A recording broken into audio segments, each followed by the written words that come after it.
Let's get rolling here. There's a few other people that are trickling on, but I want to make sure we have enough time for Julie. So I was last week I was looking on the Kroc Center website. Love to look at all the programs. Specifically, I was looking at the well and the programs that are offered through there. A lot of those are offered through the community, whether you're a member or not. And so I thought it would be great for us to have Jules, sorry.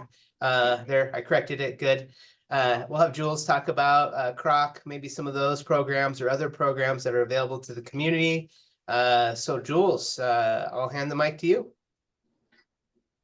Awesome. Thank you for checking out the website and inviting. It's awesome to see that people are starting to see that space. And I've been in this position for just a little over a year and really tried to work on trying to not only build the well programming to be strategic for reaching the ALICE population and just the general community as well, and give them access to the center, whether they're a member or not. So it's good to know that people who are trying to resource those opportunities for people are seeing it. So awesome. I'm just going to kind of highlight, we have kind of a rack card, but when you get on the website and you go to the well, like if you go to the bottom screen, you'll see a button that looks just pretty much exactly like this. And so we've kind of made it more of the overarching brand for a lot of different programs that target a lot of different ages. So some of this will be pivoting coming up this fall. We used to have a Kid Fit Go fitness program that operated in the evenings at the same time as our Kroc Talks. Those Kroc Talks are available every Wednesday evening. They're from 5:30 to 6:30. And anybody who comes who's a non-member gets a single day pass to the Kroc Center. So they can utilize that anytime they want to work out. Part of what happens when they come in is we have table mentors at each table. So when they come into the conversation or the presenter that's speaking that night, they're sitting down at round tables with somebody else strategically at their table to really help engage them in conversation, help them connect, and just to really meet them and hopefully help them feel welcome.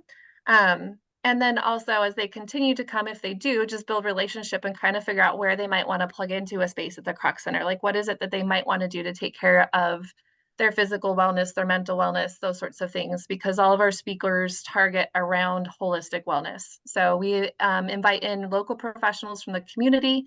It could be somebody from, a registered dietitian one week, and then the next week we'll have somebody like a physical therapist coming in and really try to vary those topics to target different audiences. And we try to keep all of those speakers posted with each season guide. So if you're ever working with a client or with somebody that you're like, let's see what's coming up, you could actually look and see what the topics are, hopefully in advance, and kind of help them see like, oh, this might be a really good one for you to check out. We're going to have Bank of America doing an introduction to savings plans or something, and would love to have you go. So that kind of gives an elusive too that, what we consider to be holistic health isn't necessarily just physical. We do have financial wellness topics as well as multiple others because we really function on that whole holistic wheel of, professional, relational, all those different pieces. So those Kroc Talks happen every Wednesday evening. We've just started adding in a group called Healthy Aging that's building very, very quickly, and it's more for our senior population in our community. We continue to find that our seniors, even in what I provide in social services, that there is a great number of them here in our community with need to, but I know that's not what you guys are targeting, so I'll just move on from that one. Our MAC club functions in conjunction with our licensed professional therapist that we brought on about the same time as me a little over a year ago. It has been growing like gangbusters. Tyson Durbin is the counselor, and he is really passionate about being able to provide education opportunities through the Kroc Center on mental health. Really truly believing that if people could be more educated and equipped around mental wellness, that it might really decrease this huge need that we have in our community for all the different resourcing to specifically therapists. Not that it completely meets the need, but that it would be a huge support and that this is a space that we can do that. So it's called MAC Club. They meet every Wednesday at 3:30 to 5. We have a good number of kiddos participating in that he's either resourced from hanging out at Woodland on a weekly basis, but also through some referring partners that I work with that they've started plugging their kiddos in, and oftentimes ALICE moms who know that this is a safe space to have their kiddo come if they're in middle school, and they love it. You might question that kids would want to show up and talk about mental wellness, but they do, and Tyson makes it so fun, and most of those kids can talk about coping strategies and mental wellness topics better than most adults that I know. So it's a pretty cool space. I've actually even had the kiddos who started that group come in and talk at a Croc Talk and present to adults, and they did a phenomenal job. So it's a really leadership developing space too for them. The other opportunities that are kind of big that would target towards Alice population, besides coming for a Croc Talk and getting that single-use day pass, we have a free community workout and a free wellness workshop every month right now. Right now, those are just monthly, but anybody in the community can come. For the workshops, we use our personal trainers to provide on topics, more almost like a group coaching space, but it gives our community an opportunity to come in and maybe experience the center. When you walk in, it might feel a little overwhelming and there's a lot going on. And so we usually host these down in our community wing. That's a little quieter down there. They don't have to feel like they have to walk into the gym and know what's going on. And it's a space that they can meet our personal trainers and kind of build that relationship and rapport with them first in a smaller group setting, and learn some ways to just maybe take care of their body, ask questions about ways that they want to work out or what they might want to do here. And that's kind of the same with the community workouts. Those are our group fitness instructors offering a free introduction to a variety of different classes that they can come try out. So those are the highlights. I would say the only other one that's on there is our MyCroc workshop that happens on Thursdays at 1:30. That's really targeted more towards utilizing how to gain access to our classes and our offerings that we have within the Croc Center.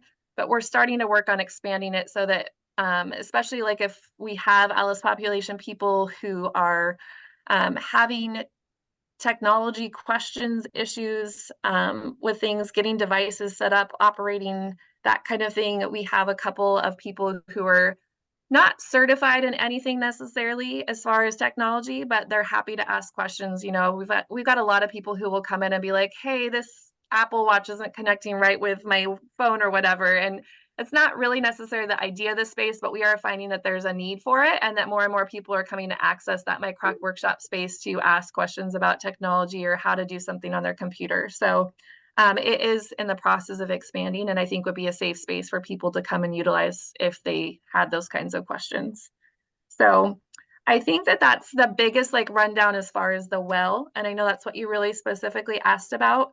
But I think the last thing that I would throw out to you guys is that as I've navigated trying how to think about really conducting social services well in this space with being like a social worker of one, as I really try to utilize the memberships. I have seen more and more membership applications coming in for scholarships saying, I need to access the Croc Center because I know it's going to help my mental wellness, which I think is really cool that our community is starting to tap into. One, I know I need to take care of my mental wellness, but also two, that a place like the Croc Center could be a space to start wrapping around that. And so I've just really tried to put out, even within our staff, that, you know, this is a space that people are seeking for that. And so if you have clients that you're working with or Alice population individuals, you know, I work a lot with like Lisa with Family Promise and making sure that, you know, that this is a space that not only that they can get showers, but I think that there's a huge piece of human dignity that when we allow these people to come in here and work out next to everybody else and use the hot tub, that they get to just feel, you know, like there's not this divide that maybe they feel in other spaces in life, that they're in here with everyone else doing what everyone else is doing. And I think that as a social worker, I'm finding that there's a lot of value in creating membership for them. So if you're ever working with somebody who, you know, they're working towards goals, they're trying to like get to the next thing, but they just can't afford even our scholarship rate, which is we pay 50%, they pay 50% of whatever package they would buy. If that is not something that they can still access, that's where I really step into case management with individuals. I've started working to say, okay, let's look at your budget. Let's look and see what you can afford so you can, you know, you can own this scholarship yourself. If your monthly income is going to stay pretty solid where it's at, let's figure out what you can afford if you want to be here. And if they're working on like school or something and training and trying to progress to something else, maybe that looks like at first we're saying, okay, let's start out with, you know, 3 months free membership. And we're going to have a plan that by the time you get to the end of that 3 months, that you're working on all these different things to be able to own a part of that membership. And so I'd say that's one of the biggest things I'm trying to put out to a lot of different community partners is just, I really believe that membership piece is a huge part of what we can offer to the community, and just inviting them in if they want to be here. We want this to be a space that they can come. That was Joan Croc's original vision and mission. And So I just encourage people to reach out to me directly. If you have somebody that either you think the Kroc Center could be beneficial for, but they're telling themselves that they can't because they can't afford it, do have them reach out to me. And I would say the same with mental health resources. With having Tyson here, he is also a one-person show. But as we work more with referring partners of people who are trying to provide ongoing support services to individuals, if you have somebody who's really struggling to find mental health support, Tyson has a great connection with a lot of different providers in the community, and sometimes can either one help provide a referral or be able to see if there's a capacity in which he could be able to help. So that's kind of everything in a nutshell. I think the other biggest thing that when you all reached out to ask for me to share is I just always want to be able to put the platform out. Something I appreciate about our leaders is that they're always asking the community, what is it that we could do that might actually fill a need that you have? And we want to be thoughtful about that. We don't want to just do things that we think are helpful and aren't actually. And so I would just put that out there to you also, that, you know, if there's capacity that you see of things that could happen in this space that aren't, I would just fully invite you to, you know, reach out and connect and throw those ideas at me. So thank you. Awesome. Thanks, Jules. How about questions? Any questions for Jules on the program she went over, or the Kroc in general, scholarships, anything? I was just looking and just confirming, it looks like the website, the page that has, you know, really comprehensive information is that, the croccda.org/croccda/well. That's what it looks like. Yes. Okay. Yeah. Sweet. Arwen, are you on it? Can you share your screen real quick? Why don't we show everyone? I can. Well, maybe. I don't know. Sometimes you have to be a host. Oh, look at that. I can. Oh. Thank you. I was just scoping it out. So I was looking at all the different Yeah, programs. so you can really see that each of the topics that I was kind of laying out for you, all the details are there. Well, then I noticed you guys have childcare, so eliminating barriers. That's awesome. Yeah, so that was the one that I was talking about. Is we this last school year had a program that was around holistic wellness for those kiddos that were ages 6 to 11 also. We're looking at pivoting that to create an elementary version of the MAC program, the Mental Awareness Club. But it's kind of in process as far as hiring and who's going to oversee that. So I'm not sure if that's going to be up and running by the school year, but there's always one of the reasons we do the Kroc Talks at that time is there's still access. If they come in and say they're here for a Kroc Talk or a well program, they just let the play care attendant know or the zone know, and they will give access to those individuals' kids for free. So there is still a place for their kids to land. It's just not that same program. Awesome. Very comprehensive. Yeah. Very easy to navigate. I really appreciate hearing that because that has not been the case and we've been working at it. I at least I think so. Any other questions, thoughts, any suggestions? I think Jules threw out the, hey, we're open to collecting ideas on how to partner with the community. So if anybody has anything to share, that would be great. But if you don't, then as you go throughout the rest of your day, and if you're like, oh, I got an idea, then send it over to Jules. On the website that Arwen was just showing, Jules's contact information is scattered all over it. Yeah.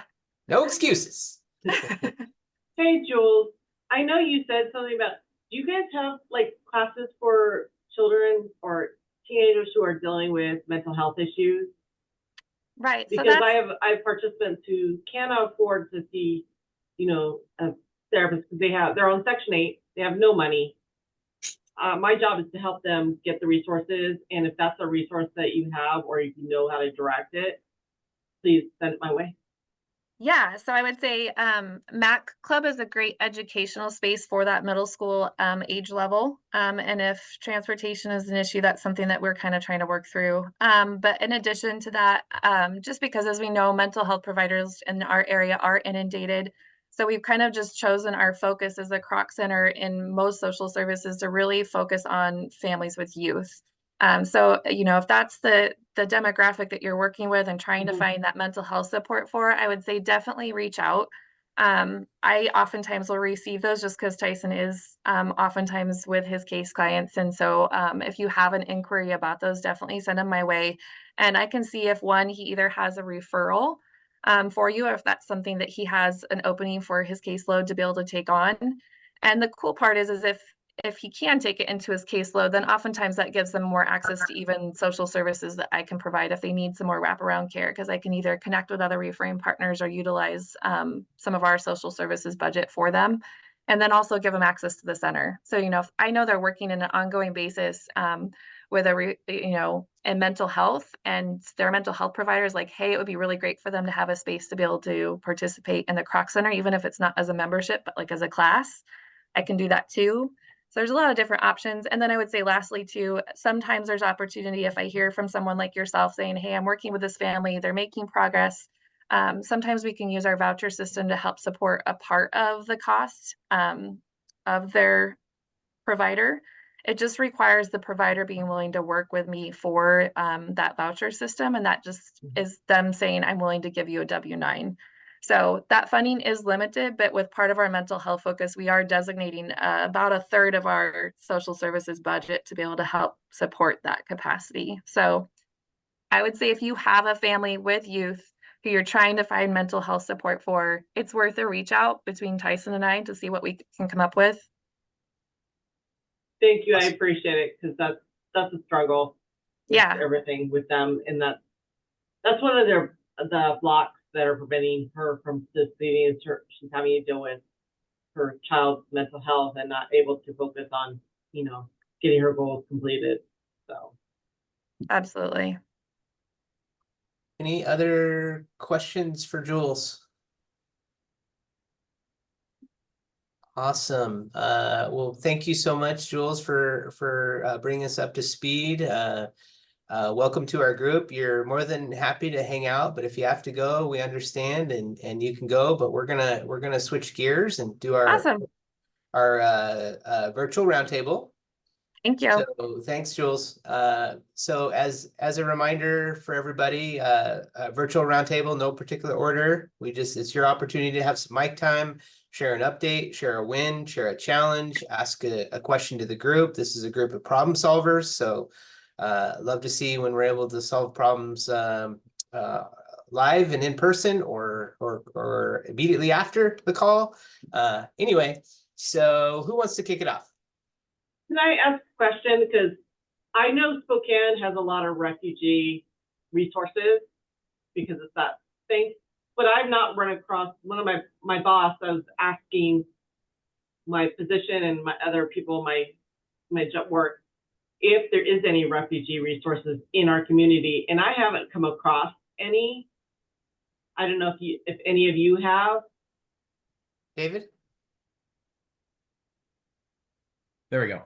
There are some folks who are forming a kind of informal network to provide refugee resettlement, but it's those kind of, that's not usually the recommended process because then they're actually having to do all the resource work as a network that's informal, rather than having the backstop or backdrop of an agency that has its own networks and resources.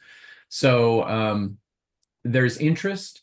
I have met with both Thrive International and World Relief leaders over in Spokane.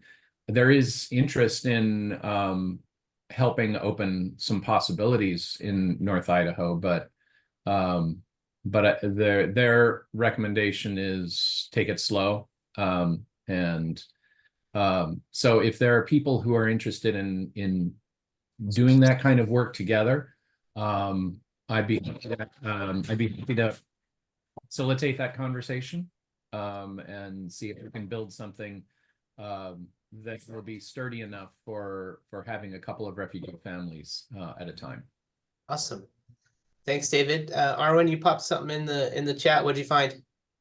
I'm just on the distribution list, the email list for the Idaho Refugees program. And so it's just their website. It's not super comprehensive, like David said, it's in its very, very early stages, but anytime you can build on what somebody else has started, you're better off than starting from scratch, in my opinion, sometimes. Excellent. If they are not already receiving resettlement funding, and there's an issue where they may need help with a deposit or something like that, navigation can step in and help with that.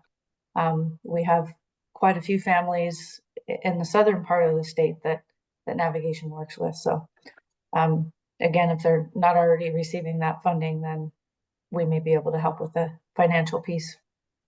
Thank you, Chrissy. Evelyn, anything else? Any other updates or anything, any other shares from you? Unfortunately, I wish the government would give us more money for HUD. Yes. Because we're overvouched, and unfortunately our wait list is now 26 months, and having people come in and say, I'm about to be homeless. I have no, resources, and people, I know you all are probably running the same issues, running out of funds. And unfortunately, it's so heart-wrenching. It's like, I want to win the $1 million so I can actually help more people, but it's hard. But my program's doing well. A lot of Section 8 people are joining the FSS program, and I'm being successful. I've had people graduate. I just had one graduate with $19,000 Nice. tax-free. So Fantastic. yeah. Okay. Who's next? I'll go. Thank you. I'm Lisa from Family Promise of North Idaho. And as I mentioned, but right before the meeting, our space at St. Luke's has been flooded. And so we don't have our offices.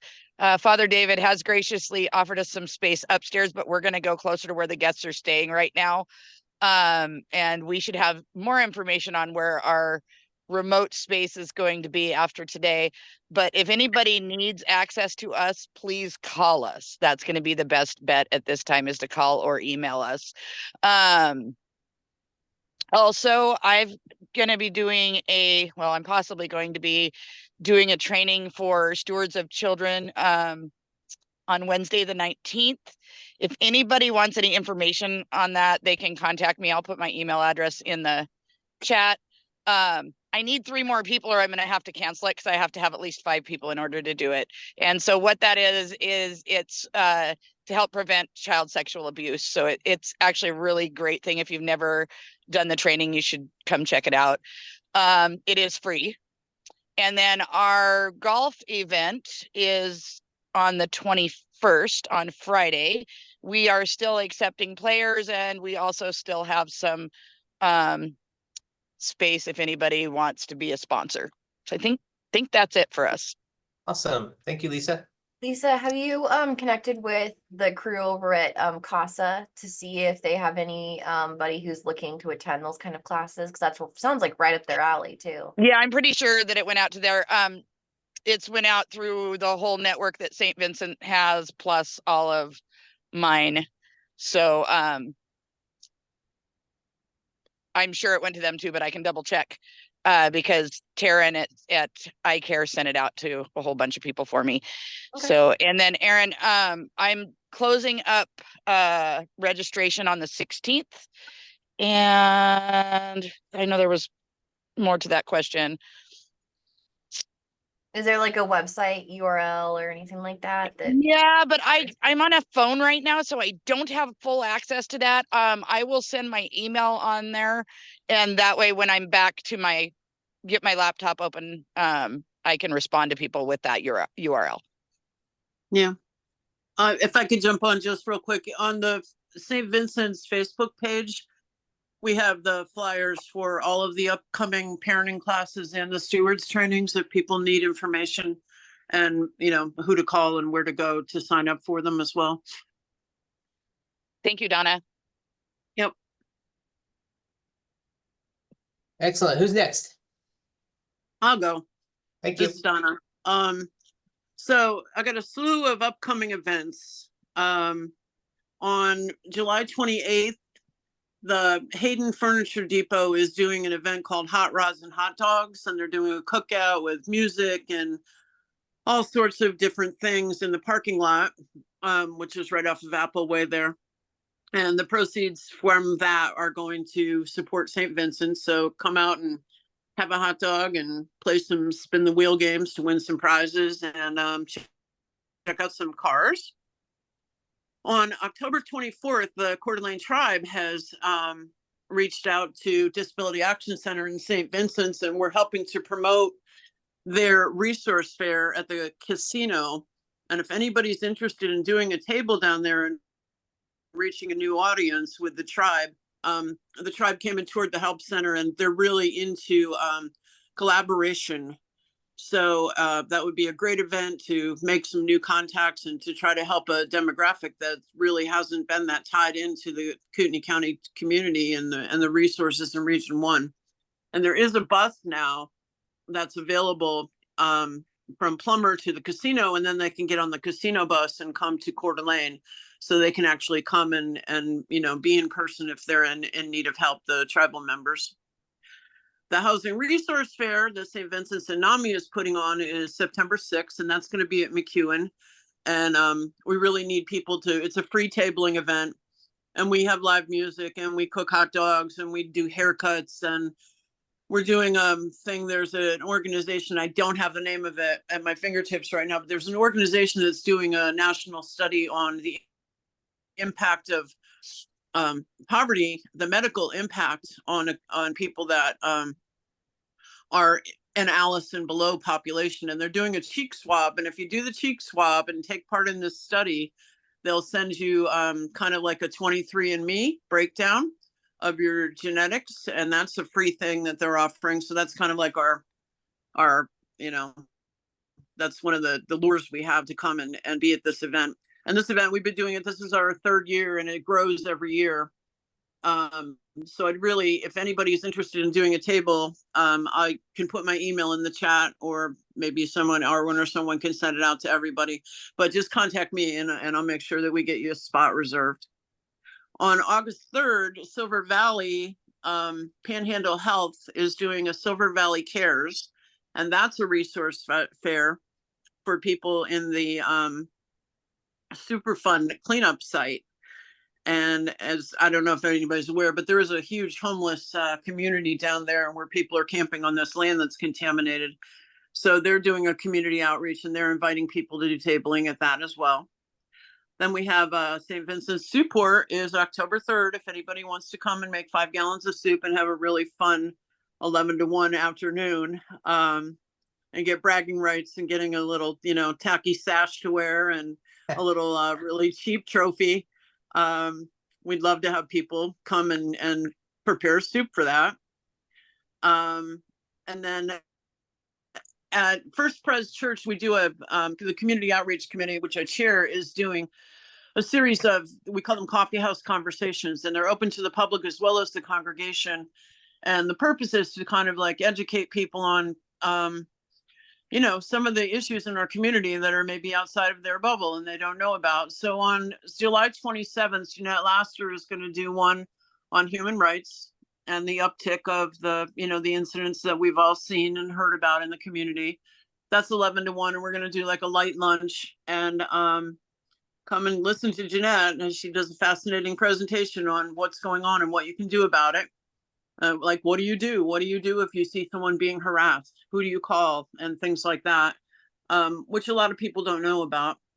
And then on August 24th, we're doing Parenting in a Digital Age. And Tyson from the Kroc Center will be there, and and iCare will also be there, Katie and Taryn, to do presentations on what the challenges that parents face now with social media and how that's impacting, kids' mental health. And that was in direct response to our parents asking for it, because it's a really big topic that really, really has a severe impact on our kids and our parents. And a lot of parents are lost. They don't know what to look for. They don't know what to do. So that should be really interesting. Again, that's August 24th, and that's going to be 5 to 7. And then we're going to just serve pizza, so you don't have to worry about dinner that night. And there'll be childcare available for that as well.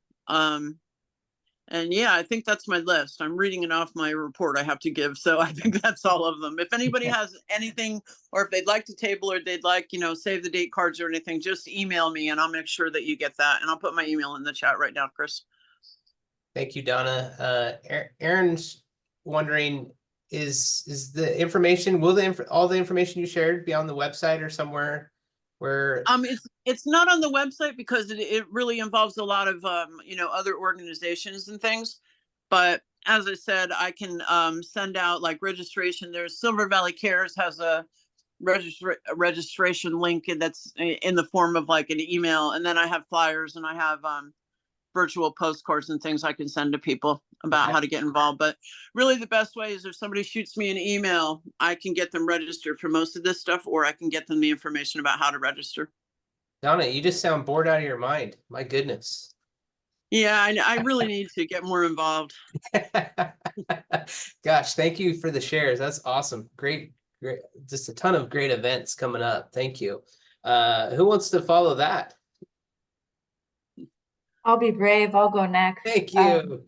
I don't have all the glowing information that Donna has, but just wanted to I'm Chrissy from Navigation, by the way, and just wanted to let people know that we still have funding. However, we are dangerously close to running out. Our fiscal year starts over on July 1st. We may squeak by, we may not, it's going to be close. We do have a blackout period from June 21st to July 1st that allows us to process all of the pending payments and stuff like that. So unfortunately, for those few days there, we wouldn't be able to fund any cases or get any funding out for anybody. Other than that, we're still busy. We're still taking referrals. As soon as our fiscal starts over, we'll get new funding and we'll be ready to go again. This does not impact our kinship funding. Our kinship funding is on a different cycle. So if it's a kinship case, we can still work with those individuals as far as funding is concerned. And again, just that 9-day period of blackout, and then we'll be up and running again. Okay, Chrissy, so if I'm brand new to this call and you say funding, what does that mean? Oh, yes.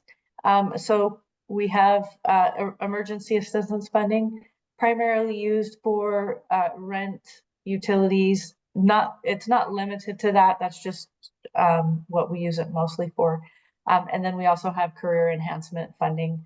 Our career enhancement funding we can use to help individuals with an expense that's either to maintain or to gain employment. Awesome. Excellent. Thank you. Who's next?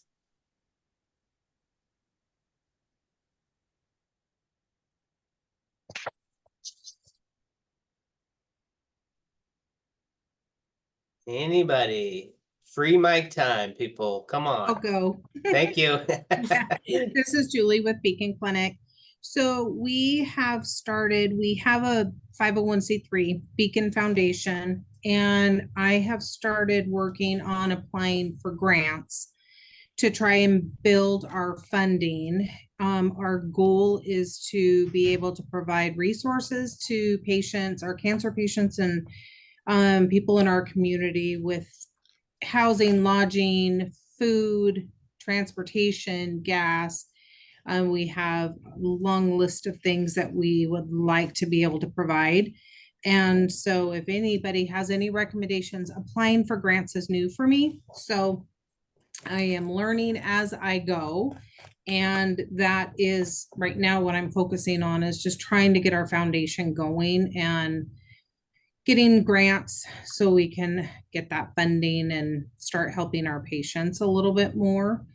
So if anybody has any recommendations or grants that they know of that I can apply for, I would greatly appreciate it. Julie, I'm not sure what your comfort level is with grant writing or grant application writing, but I will say that Liz Montgomery over at SIDS writes a mean application. So if you're ever looking for somebody who's really good at that, and you're looking to connect and pick someone's brain on, hey, how do I write a real sexy application? Liz Yeah. Montgomery is a great resource for that. Okay, great. Thank you. Excellent. Thank you, Julie. Thank you. Other updates, shares, challenges, questions? I have a little plug, and it's probably good to follow up Beacon. The city CDBG Community Opportunity Grant is currently open, and we're taking applications until next Friday, June 21st. So that's a HUD funded grant. So there are some limitations. It has to benefit the LMI community and be a eligible activity, but Beacon is certainly welcome to check out our website and see if it's something they may like to apply for, and anyone else too. Thank you. Thanks, Sherry. Who else? I'm Jessica Gross with Relatives as Parents, and we do a lot of support groups and outreach for our families here. So we mainly work with kinship and fictive kin families. No one is paid, everything is volunteer. So that in itself makes it very challenging. We work really well with navigation. We couldn't do a lot of things without them. So we really are glad to have them working with us. We work with a lot of the outside agencies to go ahead and find those classes for our families. That has been kind of a hard thing at times, being able to make sure that we have funds to go ahead and pay for them to be able to participate, or finding childcare for them. So it's always great when we hear that there are places that are going to go ahead and give us that. Awesome. Thank you, Jessica. Any other updates, shares, questions? I guess I'll jump in with just a few random things. I always feel a little bit aside to this group, but this is where my heart lies. So I want to be here and see how I can support. I'm with the Idaho STEM ecosystem, and we're providing STEM activities for all Idahoans, leading to career pathways as well. And so just thinking through if there's ever any way I can help push some of the information. We have over 600 members right now on our community platform, which we're likening to social media for STEM in Idaho. So it's a really great way to get the word out when there's an event going on or things that you need help with. Again, we're on the STEM bent, so science, technology, engineering, math is our push, but there's lots of ways that fits in. And lots of folks that we want to make sure we're serving. So if there's ways that we can communicate with you more effectively, please just let us know. That's awesome. Thank you, Erin. Okay, last call. All right, I have a couple updates. Thank you. One of them is the new Alice report is out. It was released a couple weeks ago. So go ahead and I'll put the link in the chat. So yeah, take a look at that and be sure to use it. Julie, it's great data and information for the community, and it's county by county information. And it uses local cost of living, so it's a lot better than using just federal data. The other thing on kind of a downside is we've had to pause our childcare scholarships for a couple months just because of lack of funding. So hopefully over the summer months, kids are able to find activities and camps and things like that. But we're planning on starting those back up in September. The applications will be open again in August. But we are doing a peer-to-peer fundraiser for the scholarships to take place of our Ride for Alice. So if anybody's interested in doing a peer-to-peer fundraising, I can put the link in the chat for how to get that set up. Or I have one set up myself. If you want to just donate or know someone that wants to donate, we can share that. So yeah, I think that's all the updates I have. Thanks, Mark. Okay. So I'd love to end on a high note, and if the internet serves us update and accurate and correct information, I believe we have a birthday today. The we're not smirk gonna, says we're correct. That's what we're not gonna. Don't we're not believe gonna what you sing, read on Mark. Mark, we won't sing, but my question Thank is, the internet also says that you're 26 again, so is this correct as well? If it's on the internet, it must be true. Oh, gosh. Anyway, happy birthday, Mark. Happy birthday, Mark. Thank Happy you. birthday. Excellent. Well, thank you all for attending and participating today. Thank you, Jules, for bringing us up to speed on all the fantastic work that the Kroc Center is doing. My ask to all of you is invite those in your network to our call. We've got about 18, 19, 20 people on the call today. I'd love to double in size. We're representing the 5 northern counties and would love to continue to expand this group. So please invite somebody and have a great rest of your day. Thank you, everybody. Thank you. You too. Have a great day. Bye.